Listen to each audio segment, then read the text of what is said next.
Hey, I'm Jordan Rakei. Check out my interview on CreativeDisc.com, the #1 music website in Indonesia.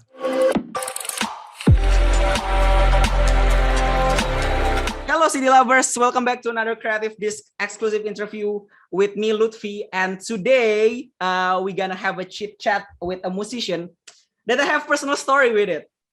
Like when I heard his track called Mindsight on my favorite Japan radio chart show, it's called Tokio Hot 100 from J-Wave. I really felt in love with this track, and this jazzy and soul track really helped me during my tough times in 2019. And I really felt in love with Origins. Like, I think it's one of the most calming album I've ever heard. Oh, and another thing, he's often collab with Tom Misch. So with my pleasure to introduce it, here's my guest today, Jordan Rakei or Rakei. Okay, so Jordan, how are you today? Yeah, very good, very good. How are you? I'm fine, thank you. Where are you at now? I'm in London at the moment, in London, United Kingdom. Okay, so before we start talking about your new project, I want to say that, man, I really love Mindsight. I repeated more than 100 times during 2019. I mean it. I really love that track, and that is one of the strangest and the best track of my life. So, can you tell me more about that song? Yeah, so that song for me is like, at the time, it's the perfect sort of combination for me. Is like groove based, chordal based music. But my own music, sorry, but like vocally it's quite fun for me to sing. It feels like it could be borderline pop. Do you know what I mean? Yes. Like, yes. I've played it at like it's been played on like mainstream radio, so it feels pop, but at the same time it feels like it's got like a dance floor, like Latin rhythm is on it as well. But yeah, I love that track. It's still one of my favorite tracks I've ever written. So like I think like the power of Mindsight is that you say that you want to write a pop record, but is it like Mindsight is accidentally you write a pop records? Yeah, it's like, I think with me is like my music does whatever it does, and it's always my vocal that makes things very commercial, pop music sense, because I grew up listening to pop music basically. My whole life I listened to like Usher, Neo, like who else? Omarion. Basically, I was really into like pop R&B. Wow. And so when I make music now, even if it's like obscure jazz, there will Yes. always be like a pop vocal that sits on top, because that's like my sound. So I'm a bit of a weird mix of music. Like, I'm, obscure jazz, neo soul, but mixed with like pop. So I guess in a way it's an accidental pop song. I got it. Because I think like you sound like very jazzy and soul things, but it's kind of like a pop in it, and it's very very, maybe it's like Mindsight. It's very very catchy track, and another origin, and most of the origins track is very very pop, I think. Yeah, I agree. I would agree.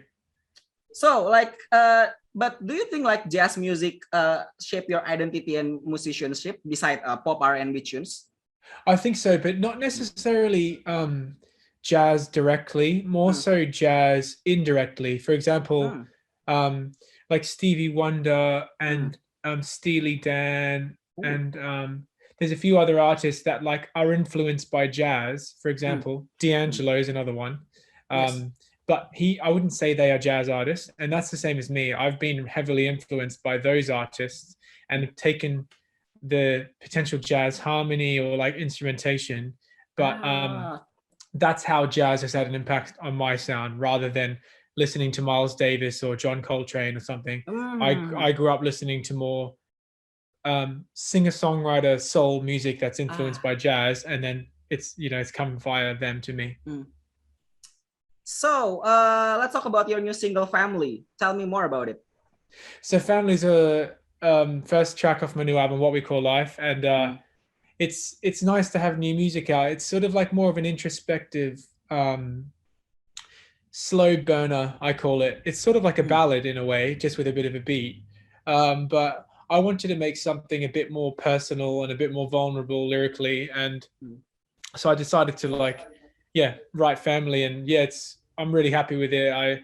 I love it. It's sort of like the most personal I've gone on a track, and it's quite revealing in a way, but at the same time, it's quite liberating to talk about your emotions. And maybe it's because family is so moody. Maybe Yeah, exactly. Maybe like, do you have any real experience behind it? Because I think like family is very, very moody, and it's very, very really different from your work on Origins. Yeah, it's because the lyric content of my new album is potentially like a bit heavier and a bit moodier in general. I think it's the case of me growing up and experiencing like real life issues for once, and maybe it could be the pandemic as well. But yeah, it's a story basically. Like Family was a track that I wrote about being a teenager, experiencing my parents' divorce, and now reflecting back on it and sort of understanding what that divorce meant to my life and also their life with each other, and just letting them know that no matter what happened, like I still have love for you no matter what. So that's sort of what the track's about. And yeah. So like you've said that before, that what we call life gonna say much about heavy subject in your life, such as anxiety, depression, and living. Like you said that this album inspired by you're living a small town in New Zealand to the big city like London. Like, what's the reason that you're bringing such a heavy subject to this album? I think I want to just I don't know, my whole career I felt like I'm a producer first, songwriter second. You know, I'm just lucky. I always used to joke with my friends that I'm lucky I can sing, because I would say I'm more of a producer that sings on my own music. But with this album, I wanted to be much more of a vocalist, and I wanted to sing about stuff that meant something to me. So I thought the only way of doing that would be to talk about really personal things. And that's why like I wanted to confront some of the heavier stuff, but at the same time it's really liberating. I feel like not only for me, but I want my listeners to come away and sort of internally reflect and think about their own life and their own struggles, and something that they can relate to, hopefully. It's kind of like you want to like make something relatable to your listeners. Yeah, exactly. Yeah. Because you know, talking things about anxiety, depression, and such as heavy things, is it kind of heavy when you write it down? Do you feel like you are when you're concepting first this album, is it like heavy for you to say it in words and song? That's a good question, but actually weirdly it's very easy for me to get it out of the it's like you want it to just get out of you in a way. And so when I write this stuff that's a bit more like really personal, I'm getting it out and it feels very natural. It's like exactly what I want to say, because there's no one I'm worried about saying it to. Whereas if you talk about it in person, it's difficult. For example, if I called up my friend and told them I'm going through some heavy stuff, that's a difficult conversation. But when I can write it by myself on a piece of paper, it's a lot easier. So it's actually more difficult when you release it and the world is about to hear. Do you know what I mean? The world is about to hear this vulnerability. So it's sort of like how people will perceive you is more scary than actually writing out the truth and the past.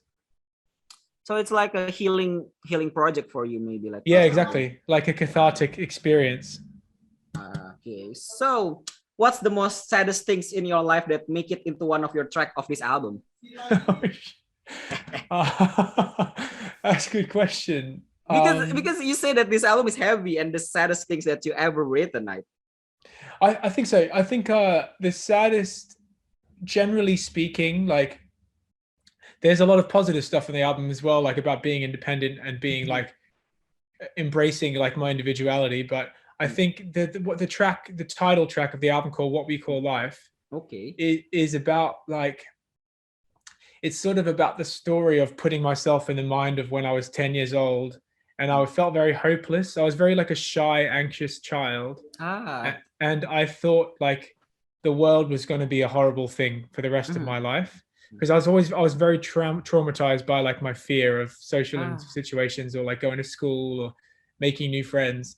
And so I was really worried about like, is this what we call life, which is the name of the album? Is this what I'm going to see for the rest of my life? So it's quite sad thinking back now to that person then. I wish I could tell the young me that I'm going to be in London, like performing around the world. But when you're that age, you know, you play video games and there's nothing to your life. It's just like fun stuff. So yeah, that's probably the saddest track. It's not the saddest, I think. It's like a wholesome experience. It's like a heartwarming tales, I think. Yeah, it's like, well, exactly. It's like reflecting back sort of, this is what you do in like in elements of therapy. You go back to those memories and you like talk to yourself in those memories. So, or like you dream about it and you try and like relive the experience. So it's like teleporting myself back to that world. Yeah, trying to let them know it's okay. It's all going to be fine. Wow, and that's the big difference from your past album Origins. It's very, very huge difference, I think. Yeah, that exactly. Origin is sort of less of a personal lyrical album, much more of like a fun album talking about the world of technology. I mean, there's some dark stuff on there in terms of like technology's impact on us, but it's less so as heavy. It's much more like good vibes. I just wanted to, basically I wrote Origin because I wanted people to like dance at my live show. I wanted to have a fun thing. Whereas what we call life, like I was like, we're in a pandemic now, I can go with the heavy stuff. Okay, I got it. So you're saying that you meditate a lot during the production of what we call life. What's the big difference before and after you routinely meditate? It's meditation, it adds so much to your life, but I think musically it takes away judgment from the creative process, because like when one meditates, something arises in when you meditate, and you sort of just, you're meant to like not be distracted and move forward with your breathing sort of thing.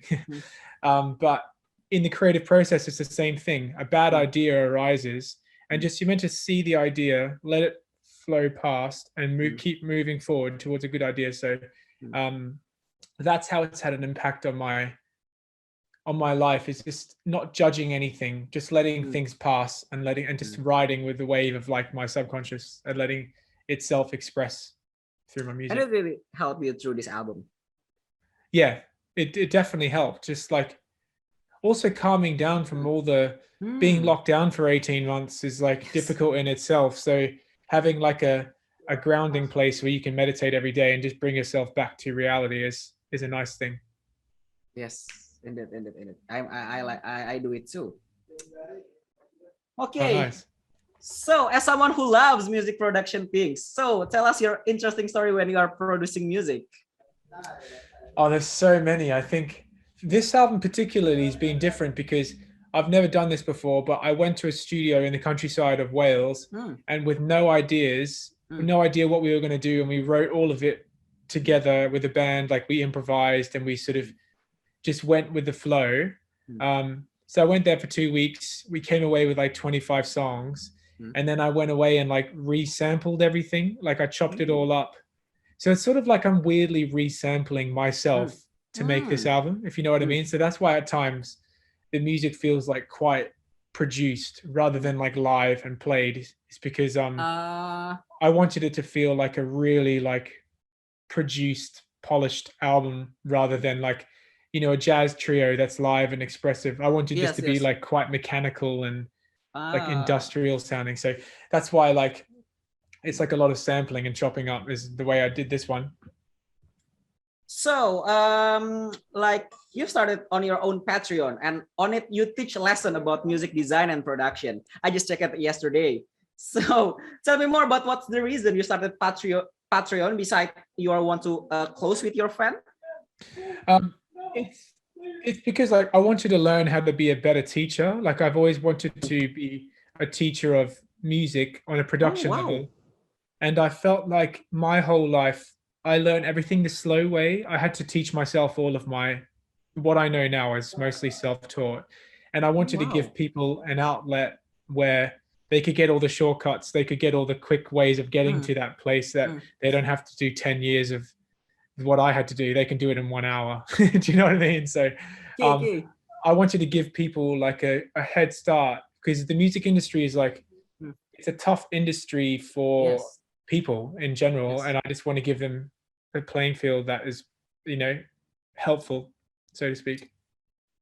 So I already watched your promotional video on to your Patreon. So why you're laughing like villain on your Patreon video, like ah, ha, ha, ha, ha, ha, things? Whose kind of idea is that? I think basically I'm a weird person.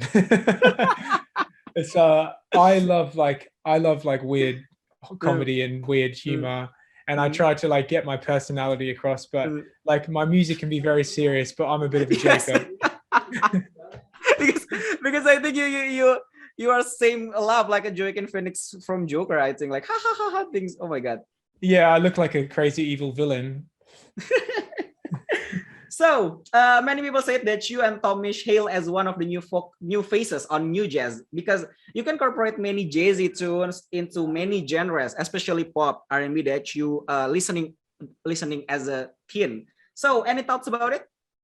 Yeah, I think what's fascinating is like we managed to grow our careers at the same time at the sort of like a similar speed. Like I moved to London, we had collaborated a lot because I used to live in Australia, and then I moved to London and we had worked together, and then he started getting success and I started getting success, and we was both sort of like doing this whole good vibe beat maker singing over it sort of thing, and like trying to make people just enjoy like a nice fun live show.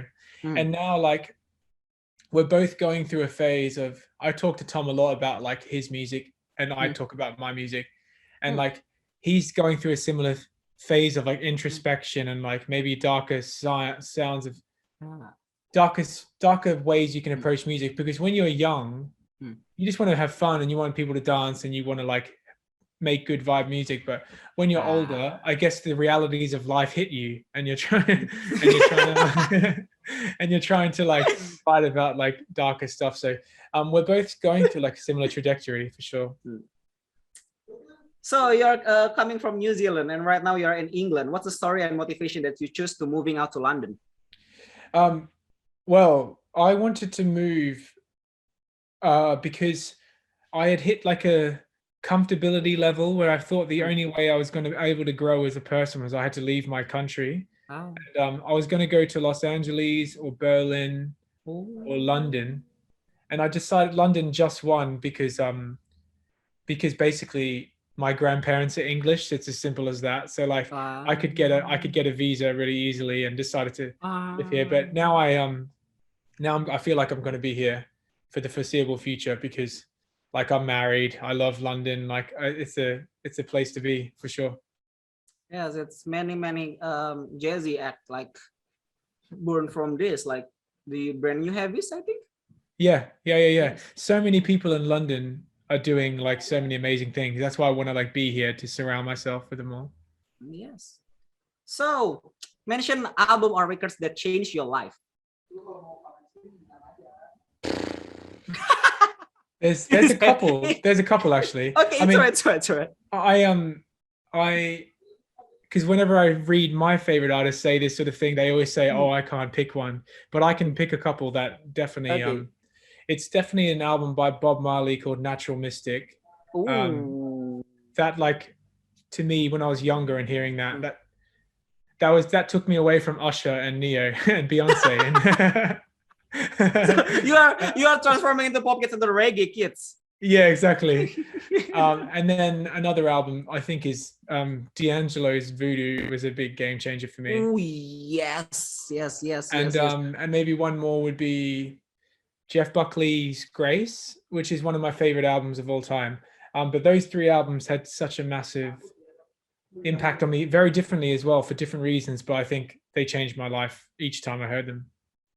Oh, I've never expected you answer a Grace and Voodoo. Like, is it like a great record? Yeah. Jordan is like, well, I like D'Angelo. Even his newest album called Black Messiah is very it's very great. Yeah, me too. I agree. I mean, his three albums are some of my favorite albums ever. It's just I had to choose one of them. So, mention 5 things we didn't know about you. Okay. I would say I'm relatively good at chess. I can solve a Rubik's Cube in under 30 seconds. Oh, really? Yeah. Wow. I might have, I don't have it here, but I can do it. I like cooking. What kind of cooking? I like curry. I like salads, like big salads. Okay. Not like lettuce salads, more like cooked salads. Ooh. So I love cooking. I'm a massive fan of basketball, which is like not very big in England, but I love basketball. And I don't know. I have a dog. I don't know what else I can offer. It's all right. It's all right. It's all right. So, what's your tips for producing music? What's your tip for maybe like the musician who hear this, who wants to produce music, who wants to create a song? What's your tips? I think what I think the most important thing to do is to keep working on it. So I think people try and make a song and then they think it's bad and then they give up. I think it took me like 5 to 10 years to learn. Oh, really? I started making music when I was 11, so I've been making it for a long time. And so just literally putting the time in every day, like 2 hours minimum a day. It's just like practicing an instrument. You have to practice on the computer as well. Is the most important thing. So I think if you're able to produce, you can do so much with your music. Like I have a lot of friends that can play amazing piano, amazing guitar, but they can't produce, and so they can't get their ideas onto a computer. I think production is a much better skill to have. Okay. Because you can then turn what's in your mind into a song versus like other people say just put the time in. I would say put lots and lots of time in. Okay, so what we expect from your newest album? It's a different listen. It's definitely a different sound. I want people to sort of not listen to it straight away, find the right time, maybe go on a walk, or maybe put their headphones on in their lounge room and just sit there and listen to it. It's more of a listening experience rather than a party, if you know what I mean. I want people to like digest it. Have a reflective moment, have an introspection moment, right? Exactly, yeah. Have a moment of like self-reflection, think about their life, think about who they love. But yeah, to take yourself on a journey. Wow, it really means a lot. Thank you very much for this interview, Thanks for having ladies and gentlemen. This is a nice interview that I've ever had from my favorite musician. Please welcome once again Jordan Rakei. Am I pronouncing it right? That's right. Okay, yeah. Jordan Rakei. Thank you very much, Jordan Rakei, for coming into this exclusive interview. Thank you very much.